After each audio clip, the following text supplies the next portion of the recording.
ने भारतीय राष्ट्रीय आंदोलन का तृतीय चरण देखेंगे। और जैसा कि आपको पता है कि हम लोगों ने प्रथम चरण, द्वितीय चरण देखा है। आपको तृतीय चरण 1935 से 1947 तक का काल है। और आप ये देख लीजिए कि हम लोगों ने सारी चीज, असहयोग आंदोलन, सविनय अवज्ञा आंदोलन तक, और तीनों गोलमेज सम्मेलन, प्रथम गोलमेज सम्मेलन, द्वितीय गोलमेज सम्मेलन, तृतीय गोलमेज सम्मेलन, पूना पैक्ट, पूना समझौता, मैकडोनाल्ड का जो पंचाट था, वो कॉमनल अवार्ड, उसको भी देखा। तो ये अब 1935 तक की बात हो गई है। आप इसको साइंटिफिकली देख लीजिएगा एक बार। कई बार जो है नोट में कुछ आगे पीछे भी है, तो उससे मतलब नहीं है, असल है आपको अंडरस्टैंडिंग तो कैसे कैसे होता है। तो देखते हैं इसमें 1935 से 47 तक में कौन सी घटना घटी है। तो 1936-37 में जवाहरलाल नेहरू की अध्यक्षता में लखनऊ और फैजपुर में हुए कांग्रेस अधिवेशन में, जवाहरलाल नेहरू की अध्यक्षता में अधिवेशन में चुनाव में भागीदारी का निर्णय लिया गया। अब यहाँ चुनाव में देखिए, यहाँ से जो है संविधान सभा में जाने का, संविधान परिषद में जाने का, विधान परिषद में जाने का निर्णय लिया, चुनाव का निर्णय लिया। 1937 में 11 प्रांतों में चुनाव हुए। कांग्रेस ने 1161 में से 716 स्थानों पर चुनाव लड़े।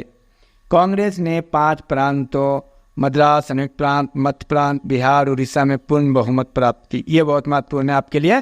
तो कहाँ कांग्रेस ने 11 प्रांतों में से 5 प्रांत में बहुमत हासिल की। कहाँ? मद्रास साउथ में हो गया, संयुक्त प्रांत, मध्य प्रांत, बिहार, उड़ीसा। बम्बई, असम, उत्तर पश्चिमी सीमा प्रांत में सबसे बड़ी पार्टी के रूप में। अब बम्बई में, असम और उत्तर पश्चिमी सीमा प्रांत में बड़ी पार्टी के, लेकिन अकेले सरकार नहीं बनी। बंगाल, पंजाब तथा सिंध में बहुमत से वंचित रही। ठीक है। 482 मुस्लिम सीटों में से 58 सीटों पर चुनाव लड़ा था, जिसमें 26 पर विजय प्राप्त हुई। पंजाब में मुस्लिम लीग तथा यूनियनिस्ट पार्टी ने संयुक्त सरकार बनाई। अब आपको ये भी याद रहना चाहिए कि पंजाब में किस पार्टी की सरकार बनी, तो मुस्लिम लीग और यूनियनिस्ट पार्टी की सरकार बनी। अब फिर क्वेश्चन आएगा कि बंगाल में किसकी सरकार बनी। बंगाल में कृषक प्रजा पार्टी तथा मुस्लिम लीग ने संयुक्त सरकार बनाई। सिंध में यूनाइटेड पार्टी के अधीन संयुक्त सरकार का गठन हुआ। ये सब आपको याद होना चाहिए। 1937 ईस्वी के चुनाव में कांग्रेस ने कुल 8 राज्यों में सरकार बनाई। 8 राज्यों में, जिसमें आप जानते हैं 11 में 5 राज्यों में तो बहुमत था, 3 में मिलीजुली सरकार बनाई। अपने 28 माह के संक्षिप्त शासनकाल में भारतीय सरकारों ने न केवल जनसंघर्षों में जनता का नेतृत्व किया, बल्कि उनके हितों में राजसत्ता का उपयोग भी किया। अब आप यहाँ पे फिर से एक बार देख लीजिए। देखिए, कांग्रेस ने 5 प्रांत, मद्रास, संयुक्त प्रांत, मध्य प्रांत, बिहार, उड़ीसा। मद्रास, संयुक्त प्रांत, मध्य प्रांत, बिहार और उड़ीसा में पूर्ण बहुमत से सरकार बनाई। बम्बई, असम और उत्तर पश्चिमी सीमा प्रांत में बड़ी पार्टी थी। तो ये रहा। द्वितीय विश्व युद्ध के दौरान तत्कालीन वायसराय लॉर्ड लिथगो ने भारतीय जनता से विचार विमर्श किए बिना भारत को जर्मनी के विरुद्ध युद्धरत राष्ट्र घोषित कर दिया। बिना भारतीय जनता के मशविरा किए हुए, विचार किए हुए जर्मनी के विरुद्ध भारत को युद्ध में झोंक दिया। 10 से 14 सितंबर 1939 में कांग्रेस कार्य समिति की वर्धा बैठक में यह प्रस्ताव पारित किया गया कि भारत ऐसे युद्ध में शामिल नहीं हो सकता। अब ध्यान रहे, किस बैठक में? वर्धा बैठक में 1939 में, कि भारत इस युद्ध में शामिल नहीं हो सकता जो प्रत्यक्षतः लोकतांत्रिक स्वतंत्रता के लिए लड़ा जा रहा हो, जबकि खुद इसे ही स्वतंत्रता से वंचित रखा गया। यानी लोकतांत्रिक स्वतंत्रता के लिए लड़ा जा रहा था, जबकि खुद भारत स्वतंत्र नहीं था। 23 अक्टूबर 1939 को कांग्रेस कार्य समिति की बैठक में युद्ध का समर्थन न करने का निर्णय लिया गया।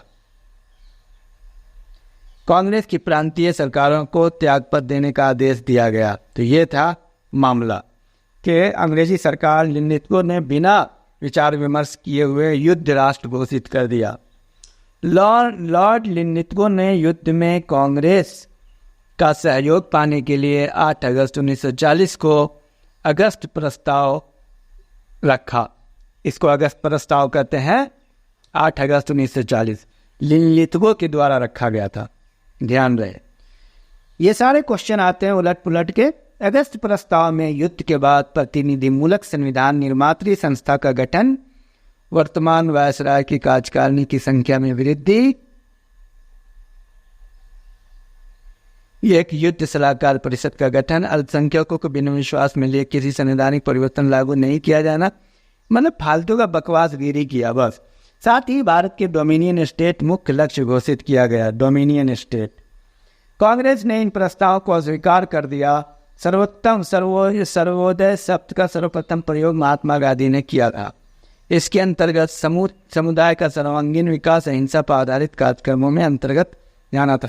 तो ये जो अगस्त प्रस्ताव था लिन्लिथगो के द्वारा, यही मतलब लंबी लंबी बातें कर रहे थे कि हम ये कर देंगे, वो कर देंगे, संविधान निर्माण करेंगे, संविधान का गठन होगा, वायसराय की कार्यकारिणी की संख्या में वृद्धि होगी और एक युद्ध सलाहकार परिषद का गठन होगा, अल्पसंख्यकों को विश्वास में लिया जाएगा। ऐसी बातें जैसा कि आमतौर पे सरकारें करती है।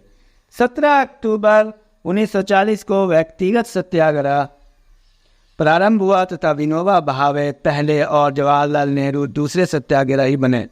यह भी क्वेश्चन आता है। कांग्रेस कार्य समिति ने इस शर्त पर भारत की रक्षा हेतु सरकार का साथ देने का पेशकश की, युद्ध के पश्चात भारत को पूर्ण स्वतंत्रता दी जाएगी तथा ब्रिटेन तुरंत भारत के राजनीतिक गतिरोध को दूर करने के उद्देश्य से ब्रिटिश प्रधानमंत्री चर्चिल ने स्टैफोर्ड क्रिप्स के नेतृत्व में 1942 में एक मिशन भारत भेजा। ये था पूर्ण स्वतंत्रता देने के लिए एक मिशन जो है भारत भेजा चर्चिल ने क्रिप्स के नेतृत्व में 1942 में। इसी को क्रिप्स मिशन कहते हैं। अब यह है कि हमने यहाँ पे अंडरलाइन कर रहे हैं, एक एक बात को आप नोट कीजिए और हर बात महत्वपूर्ण है। क्वेश्चन में कोई भी क्वेश्चन आ सकता है और आता है। और मैं आपको ये बताऊं, जो IAS PCS की तैयारी कर रहे हैं, मेंस और PT दोनों में काम आने वाले हैं। कांग्रेस तथा मुस्लिम लीग दोनों ने क्रिप्स प्रस्ताव को अस्वीकार कर दिया। ये देखिए दोनों ने अस्वीकार किया, मुस्लिम लीग ने भी और कांग्रेस ने। गांधी ने इसे एक डूबते हुए बैंक के नाम पर उत्तर दिनांकित चेक, पोस्ट डेटेड चेक कहा था गांधी जी ने, कि लंबी लंबी बातें हैं कि हम ये कर देंगे, वो कर देंगे, संविधान निर्माण करेंगे, आज़ाद कर देंगे। ये अगर आपको कोई अभी ये कहे कि हम आपको 5 साल के बाद 10 लाख रुपया देंगे तो आपको कैसा फील होगा?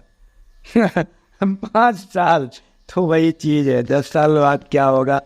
वर्धा में 7 जुलाई 1942 की बैठक में गांधी ने संघर्ष के निर्णय की पुष्टि कर दी तथा भारत छोड़ो आंदोलन का प्रस्ताव पास किया। ठोस रूप में सत्ता हस्तांतरण, तो कहा कि ये सब जो आलतू फालतू बातें कर रहे हैं क्रिप्स प्रस्ताव में, ये कर देंगे, वो कर देंगे, हमें नहीं, कुछ नहीं, बस भारत छोड़ो। वर्धा में 7 से 14 जुलाई 1942 की बैठक में कहा कि भारत छोड़ो आंदोलन पारित कर दिया कि भाई हमें कुछ नहीं चाहिए, आधा अधूरा कुछ नहीं चाहिए, पूरा चाहिए, भारत छोड़ो आप। भारत छोड़ो आंदोलन के दौरान जवाहरलाल नेहरू को अल्मोड़ा जेल में डाल दिया गया था। आगे तो ये देखिए, भारत छोड़ो आंदोलन शुरू हो गया। 7 अगस्त 1942 को मौलाना अबुल कलाम आज़ाद की अध्यक्षता में, ध्यान रहे एक एक बिंदु जो हम अंडरलाइन कर रहे हैं उसको आप याद कीजिए, बम्बई के ग्वालियर टेंट में कांग्रेस की बैठक में वर्धा प्रस्ताव की पुष्टि कर दी गई। गांधी जी ने अपने ऐतिहासिक संबोधन में करो या मरो का नारा दिया। करो या मरो का नारा किसके लिए दिया? भारत छोड़ो आंदोलन के लिए। 9 अगस्त 1942 को भारत छोड़ो आंदोलन शुरू होते ही गांधी जी, मौलाना आज़ाद सहित कांग्रेस के सभी प्रमुख नेताओं को गिरफ्तार कर लिया गया। सभी को गिरफ्तार कर लिया गया। एक तो आपको पता है वहाँ गिरफ्तार किया गया था, चौरा चौरी कांड के बाद सबको जेल डाल दिया गया। ये 1942 में, ये वो 1922, 20 साल बाद गांधी जी तथा सरोजनी नायडू को आगा खां पैलेस में रखा गया। ये सब भी आएगा। राम मनोहर लोहिया, BM खाकर, नादिम अग्रवाल, प्रिंटर ऊषा मेहता आदि ने कांग्रेस रेडियो व्यवस्था की बम्बई और नासिक से कांग्रेस रेडियो प्रसारण होता था। कहाँ से होता था? बम्बई और नासिक से होता था। ये सब रेडियो प्रसारण किया। इस आंदोलन का सर्वाधिक प्रभाव भारत छोड़ो आंदोलन का बंगाल, बिहार, मुंबई, उत्तर प्रदेश और मद्रास में रहा। सरकार की दमनात्मक नीति के विरुद्ध गांधी जी ने आगा खां पैलेस में 10 फरवरी 1943 को 21 दिन की उपवास की घोषणा की। मुस्लिम लीग उदार साम्यवादियों ने भारत छोड़ो आंदोलन का विरोध किया। देखिए, मुस्लिम लीग ने भी विरोध किया। अक्टूबर 1945 में लिनलिथगो की जगह वेवेल वायसराय बने। अब वेवेल आ गए। उन्होंने 4 जून 1945 को एक योजना रखी। वेवेल ने 4 जून 1945, इसको बोलते हैं वेवेल योजना, वेवेल प्लान। वेवेल प्लान में मुख्य बातें थी। केंद्र में नई कार्यकारी परिषद का गठन किया जाएगा, जिसमें सैन्य प्रमुख के अतिरिक्त से सभी सदस्य भारतीय होंगे तथा प्रतिरक्षा वायसराय के अधीन होगा। मुसलमानों की संख्या स्वर्ण हिंदुओं के बराबर होगी। गवर्नर जनरल बिना कारण इसे अधिकार का प्रयोग नहीं करेगा। प्रतिरक्षा को छोड़ सभी विभाग भारतीयों को सौंप दिए जाएंगे। ये सब प्लान ऐसे ही बकवासबाजी था। 1945-46 के आम चुनाव में कांग्रेस को सामान्य निर्वाचन क्षेत्रों में 91.3% मत मिले तथा प्रांतीय विधानमंडल में उसे बम्बई, मद्रास, संयुक्त प्रांत, बिहार, उड़ीसा मत प्रांत में पूर्ण बहुमत मिला।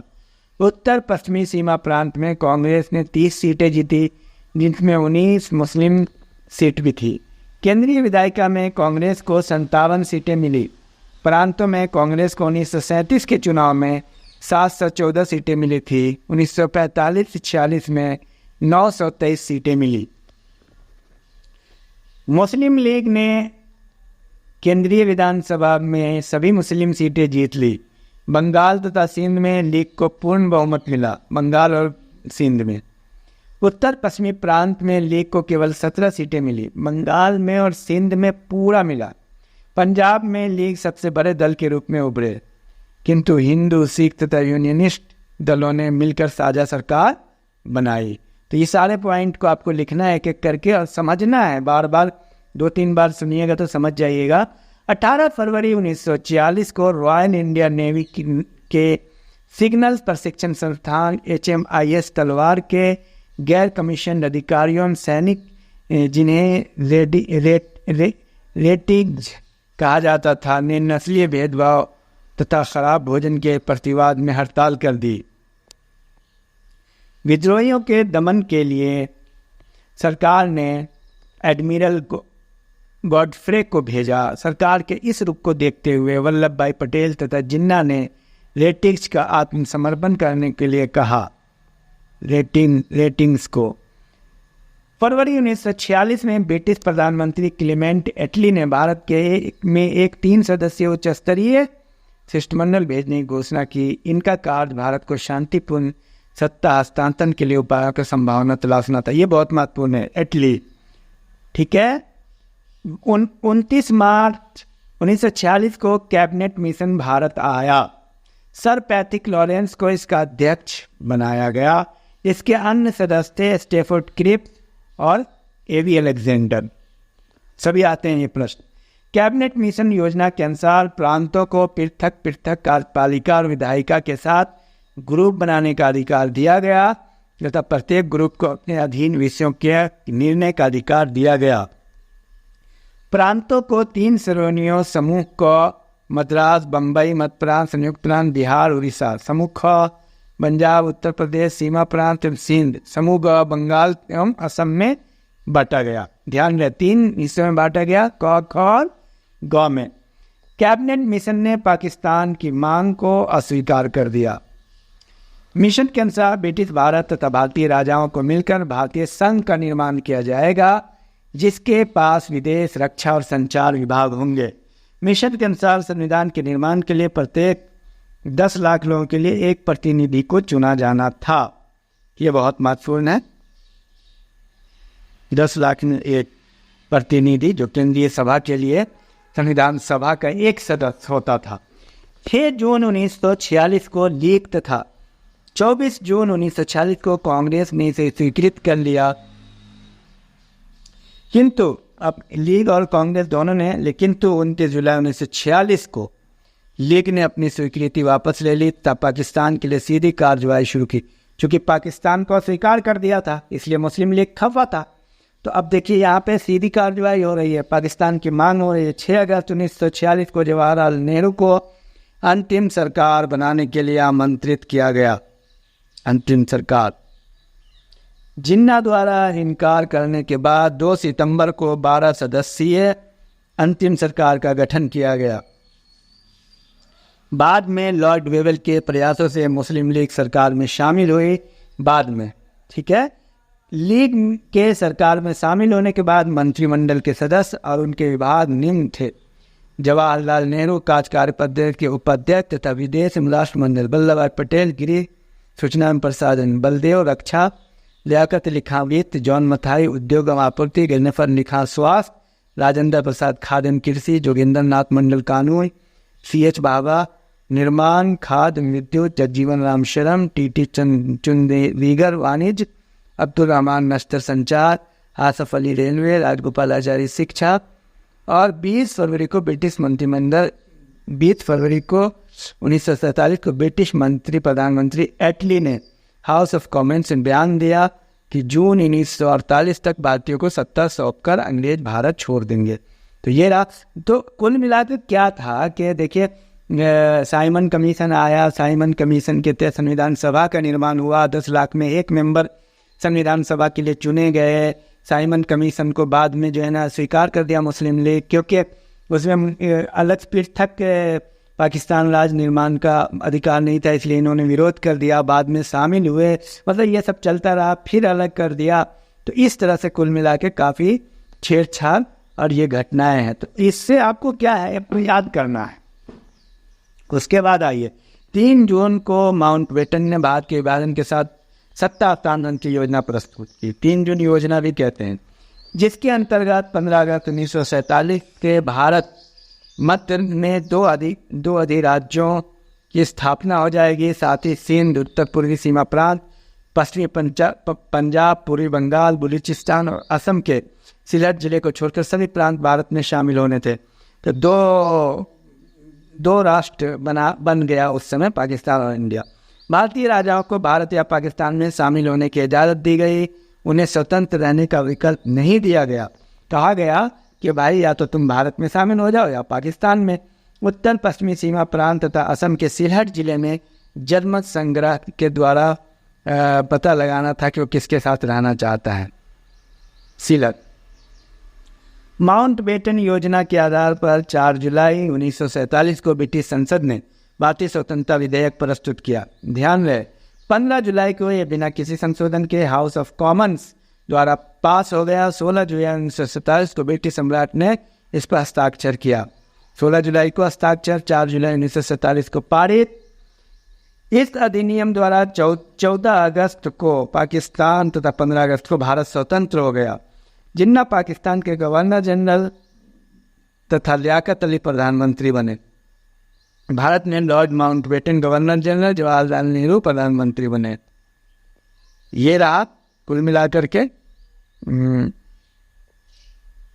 और उसके बाद की ये है भारत का विभाजन और स्वतंत्रता, उसके बाद की कहानी बाद में पढ़ेंगे। कुल मिलाकर के ये इसको देखिए, हिस्ट्री आप ये सोचते हैं कि एक बार पढ़ लेंगे तो आपका क्लियर हो जाएगा, ऐसा नहीं है। और कोई भी कंफ्यूजन हो, देखिए NCERT भी आपके लिए बहुत ज़रूरी है, जो कि कमेंट बॉक्स में और डिस्क्रिप्शन में हमने कमेंट में आपको मिल जाएगा। NCERT का पूरा सेट, पूरा हिस्ट्री का सेट है।